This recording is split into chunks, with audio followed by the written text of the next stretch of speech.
ಅದು ತುಂಬ ಚೆನ್ನಾಗಿ ಬಂದಿದೆ, ತುಂಬ ಒಳ್ಳೆ ರಿಯಾಕ್ಷನ್ಸ್ ಇದೆ. ಮೊದಲು ಸ್ಟಾರ್ ಈ ಸಿನಿಮಾಕ್ಕೆ ಬಂದು ನಮ್ಮ ಸುನಿ ಅವರು ಒಂದು ಎಕ್ಸಿಲೆಂಟ್ ರೈಟಿಂಗ್, ಆಮೇಲೆ ಎಕ್ಸಿಲೆಂಟ್ ಡೈರೆಕ್ಷನ್ನು, ತುಂಬ ಖುಷಿ. ನಾನು ಫಸ್ಟು ಥ್ಯಾಂಕ್ಸ್ ಹೇಳಬೇಕಾಗಿರೋದು ಸುನಿ ಅವ್ರಿಗೆ.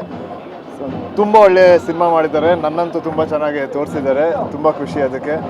ಆಮೇಲೆ ಪ್ರೀತಿ, ಇದರಲ್ಲಿ ಒಂದು ಸರಳ ಪ್ರೇಮ ಕಥೆ. ಪ್ರೀತಿನ ಬರೀ ಒಂದು ಹುಡುಗಿ ಮಧ್ಯ ಇರೋ ಪ್ರೀತಿ ಅಲ್ಲ, ಎಲ್ಲರ ನಡುವೆ ಇರೋ ಪ್ರೀತಿ ಬಗ್ಗೆ ತುಂಬ ತೋರಿಸಿದ್ದಾರೆ. ಒಂದು ಫ್ಯಾಮ್ಲಿಯಲ್ಲಿ ಅಪ್ಪನ ಜೊತೆ ಪ್ರೀತಿ ಒಂಥರ ಇರುತ್ತೆ, ಅಮ್ಮನ ಜೊತೆ ಪ್ರೀತಿ ಒಂಥರ ಇದೆ, ಅಜ್ಜಿ ಜೊತೆ ಪ್ರೀತಿ ಒಂಥರ ಇರುತ್ತೆ, ಫ್ರೆಂಡ್ಸ್ ಜೊತೆ ಪ್ರೀತಿ ಒಂಥರ ಇದೆ, ಆಮೇಲೆ ಅವ್ರ ಪಾರ್ಟ್ನರ್ ಜೊತೆ ಪ್ರೀತಿ ಒಂಥರ ಇದೆ.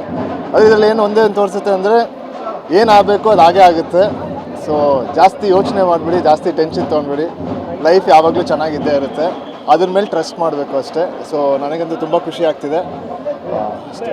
ಸ್ಪೆಷಲಿ ಬಾಲ್ಕನಿಲಿ ಹೋಗಿಲ್ಲ, ನಾವು ಸಿನಿಮಾಗೆ ಸೆಕೆಂಡ್ ಕ್ಲಾಸ್ ಹೋಗಿದ್ವಿ. ಒಂದು ಜನ ಮಾತಾಡ್ತಾ ಇದ್ರು, ಗುರು ವಿನಯ್ ರಾಜ್ಕುಮಾರ್ಗೆ ಪರ್ಫೆಕ್ಟ್ ಸಿನಿಮಾ ಇದು, ತುಂಬ ಸರಳವಾಗಿ ಮಾಡಿದ್ದಾರೆ, ಎಲ್ಲರಿಗೂ ಹಾರ್ಟ್ ಟಚ್ ಆಗ್ತಿದೆ ಅಂತ.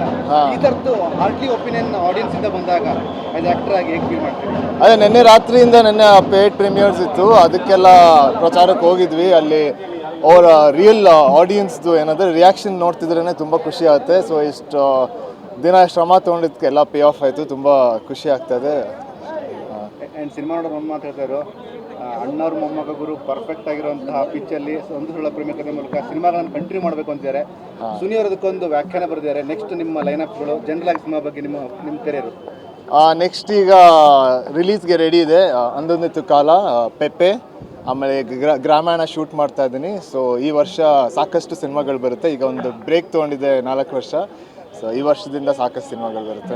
ಒಂದು ಸರಳ ಪ್ರೇಮಕತೆ ಮೂಲಕ ಬ್ಯಾಕ್ ಟು ಬ್ಯಾಕ್ ಸಿನಿಮಾಗಳಾಗಿದೆ. ಹೌದು, ಬೇರೆ ಅಷ್ಟೇ. ಅದೇ ಈಗ ನೆಕ್ಸ್ಟು ನಿಮ್ಮ ಕೈಯಲ್ಲೇ ಇರೋದು, ನೀವು ಇದನ್ನ ಎಲ್ಲ ಆಡಿಯನ್ಸ್ಗೆ ತಲುಪಿಸಿ, ಎಲ್ಲ ಫ್ಯಾನ್ಸ್ಗೆ ತಲುಪಿಸಿ, ಎಲ್ಲರಿಗೂ ಸಿನಿಮಾ ಇಷ್ಟ ಆಗುತ್ತೆ. ಆಮೇಲೆ ಏನಂತಾರೆ, ಇದು ರಾಮ್ ಕಾಮ್ ಸಿನಿಮಾ ಅಲ್ಲ, ಒಂದು ಲವ್ ಸ್ಟೋರಿ ಅಂದರೆ ಸಾಕಷ್ಟು ಸಮಾಧಾನ ಕೊಡುತ್ತೆ ಮನಸ್ಸಿಗೆ, ಆಮೇಲೆ ಸಾಕಷ್ಟು ಖುಷಿ ಕೊಡುತ್ತೆ. ಸೊ ಚಿತ್ರಮಂದಿರದಿಂದ ಆಚೆ ಬಂದಾಗ ಒಂದು ಪ್ಲೆಸೆಂಟ್ ಫೀಲಲ್ಲಿ ಹೋಗಬೇಕು.